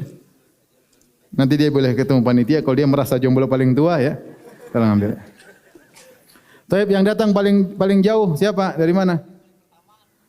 Enggak, pertanyaannya yang yang paling jauh datang dari mana? Sukabumi, ada yang lebih jauh? Makassar, yang benar. Emang Makassar mau ngaji sini? Apa tinggal di Makassar? Enggak, yang memang dari tempatnya jauh pingin ngaji sini. Bukan asalnya, ya. Bukan asalnya. Hah, dari mana? Dari Surabaya. Ada yang ngalahin Surabaya? Hah? Dari mana? Lebih jauh Surabaya. Iya. Iya dah? Ya, kasih. Ya, Masya Allah. Siapa lagi? Yang apa lagi? Antum tadi yang datang paling pertama? Yang benar. Ente datang sini jam berapa? Sebelum azan subuh sudah. Antum sebelum azan Isya? Hah? Jam 12 malam? Masya Allah, jam 12 malam. Ini bekal sholat, tadi juz 29 ya. Jangan. Taib, ada lagi yang paling-paling? Hah? Apa? Sudah habis ya.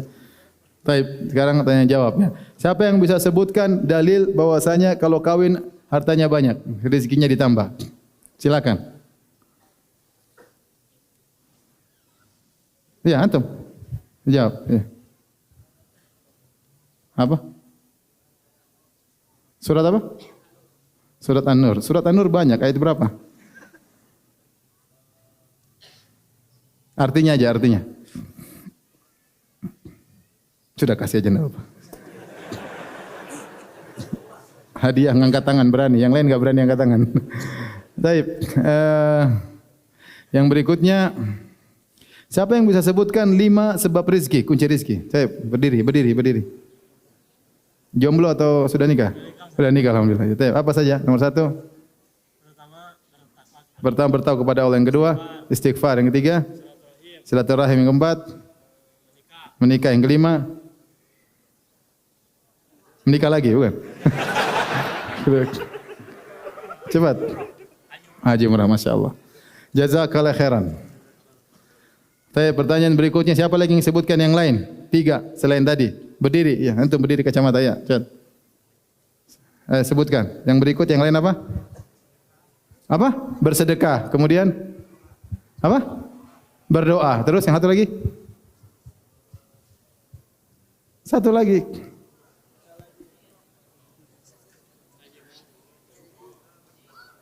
Sudah. Bertawakal, Masya Allah. Masya Allah. Ini. Satu lagi yang belum, angkat tangan. Ayo Hasan, antum ya, antum. Berdiri ya. Umrah sudah. Apa lagi, Sun? Ya, apa lagi? Hah? Apa? Salat ya, Sun.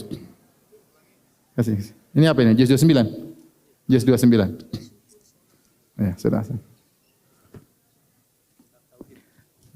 Pertanyaan berikutnya.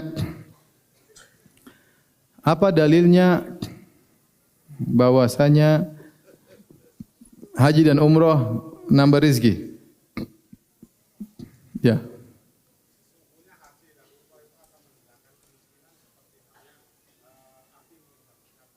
Masya Allah, jazakallah khair.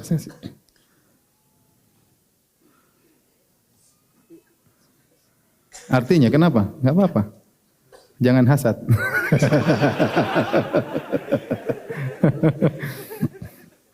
Tapi pertanyaan berikutnya,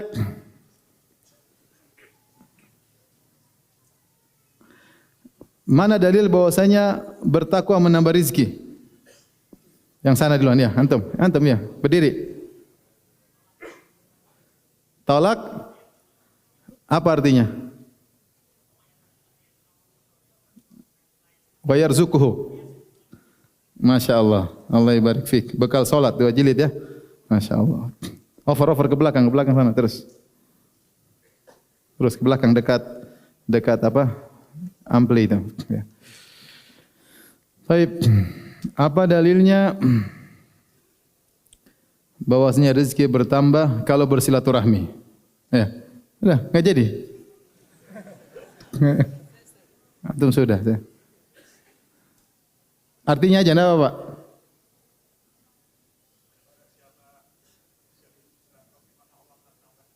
Ya udah enggak apa-apa, kasih. Allah ibarik fik.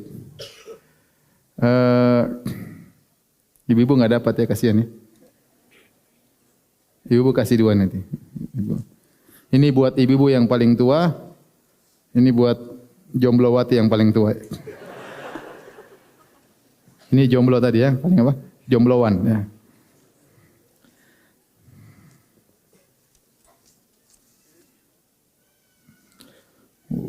Banyak sekali.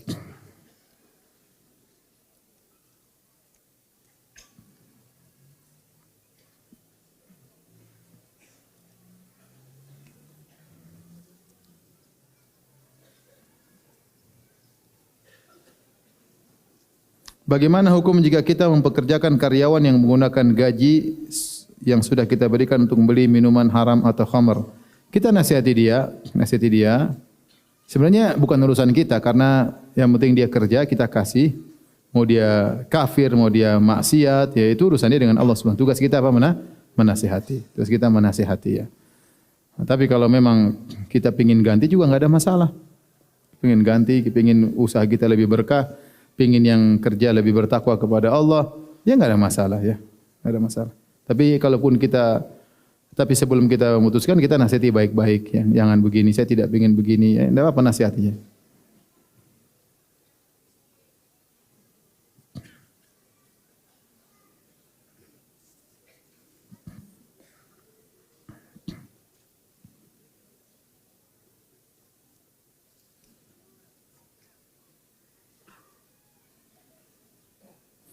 Ustaz, apakah doa keinginan seorang manusia sama dengan rezeki yang telah dicatat oleh Allah Subhanahu wa taala? Pokoknya antum lakukan semua sebab ya. Antum kan tidak tahu rezeki antum berapa. Antum enggak usah bilang, saya kan sudah rezekinya, enggak berdoa juga enggak apa-apa. Ya, sama, ente kan sudah ditakdirkan ajalnya, enggak makan juga apa? Enggak minum juga ajalnya sudah ditentukan, tapi kan ada aturannya. Ya, maka antum berdoa saja, bisa jadi itu sebab untuk mendapatkan rezeki yang rezeki banyak tersebut sudah tercatat di Lauhil Mahfuz.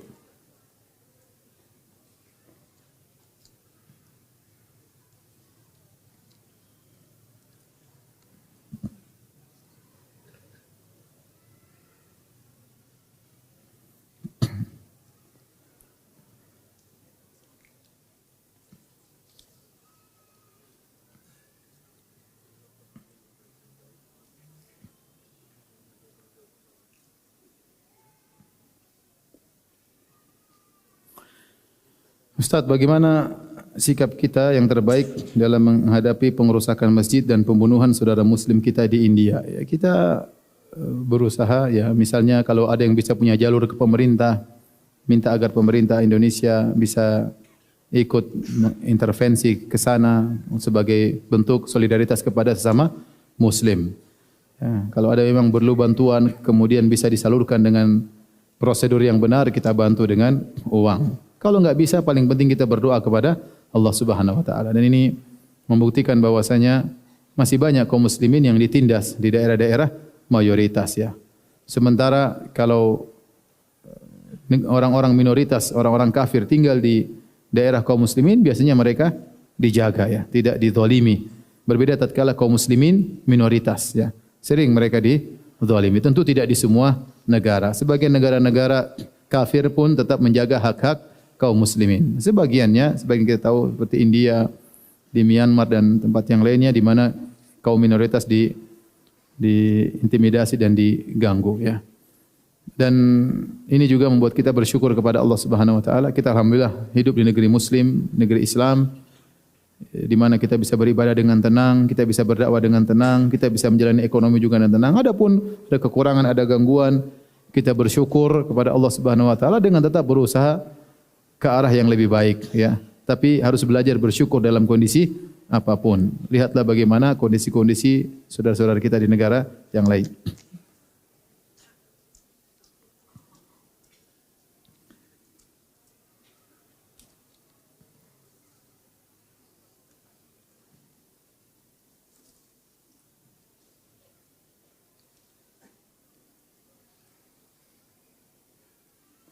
Apakah para ustaz Allah lebihkan rezekinya dibandingkan orang-orang biasa? Saya rasa tidak juga. Ustadz seperti yang lain juga. Ustadz ada yang rezekinya lancar, ada ustadz yang tersendat-sendat, ada ustadz saya tahu tidak bisa beli sampo dulu, ada. Macam-macam orang ya. Ada ustadz sampai naik turun gunung, dia kerja sendiri cuma penghasilan sedikit. Saya ada kenalan seorang, subhanallah, dia pernah ngajak saya berdakwah, Ustadz, dakwah kampung saya, waduh, naik gunung turun gunung, waduh, saya bilang antum aja lah, saya belum sampai iman saya ke situ. Ya, miskin, tidak kaya ya. Tapi ada ratusan orang, bahkan saya dengar 1000 lebih sudah masuk Islam lewat dia. Ya. Jadi tidak semua ustadz kemudian rezekinya lebih banyak daripada yang ustadz pun demikian. Sebagaimana antum, ada yang kaya, ada yang miskin, ada yang sedang-sedang. Ya. Kenapa? Karena ana lihat seorang ustadz mudah sekali poligami. Waduh, ini barometer rezeki poligami. Sedangkan ana lihat orang-orang biasa seperti ana susah sekali poligami. Baru ngomong aja sudah dimarahin istri. Apalagi langsung praktek. Ente kayak tahu rumah tangga ustadz aja. Apakah ustadz kalau bilang poligami gak dimarahin istrinya? Itu jangan sok toy, paham? Ada tidak semua yang antum bayangkan seperti itu ya. Ada ustadz berpoligami, ribut datang ke rumah saya. Ribut. Istrinya bilang harus maunya ke Ustadz Firanda, dia datang, teman saya sendiri. Poligami ribut di mahkamah pengadilan di rumah saya. Ya, tidak semua yang antum ya sudahlah antum syukuri yang antum apa? Punya, ya, syukuri. Antum jangan kemudian tidak bersyukur akhirnya istri yang sudah ada antum sia-siakan. Nikmati yang ada ya. Nikmati yang ada. Kalau memang antum pantas dapat berpoligami, Allah akan kasih. Kalau belum pantas ya bersabarlah ya.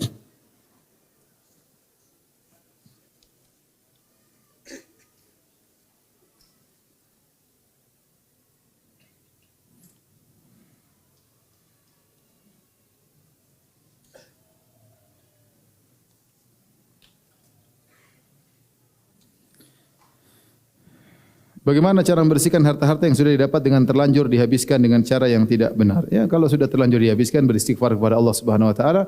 Kalau ternyata nanti dapat rezeki yang lain banyak bersedekah ya. Kalau pernah mengambil harta orang kembalikan semaksimal mungkin sebisa kita. Allah Maha tahu kita berusaha untuk memperbaiki kondisi. Baik, demikian saja, mohon maaf ya. Banyak pertanyaan tidak bisa saya jawab karena kekurangan ilmu saya. Semoga pertemuan kita diberkahi oleh Allah Subhanahu wa taala. Ya, semoga Allah menganugerahkan kepada kita rizqan thayyiban di dunia dan mudah-mudahan Allah masukkan kita di surganya kelak. Amin ya rabbal alamin. Subhanakallah bihamdik asyhadu alla ilaha illa anta astaghfiruka wa atubu ilaik. Assalamualaikum warahmatullahi wabarakatuh.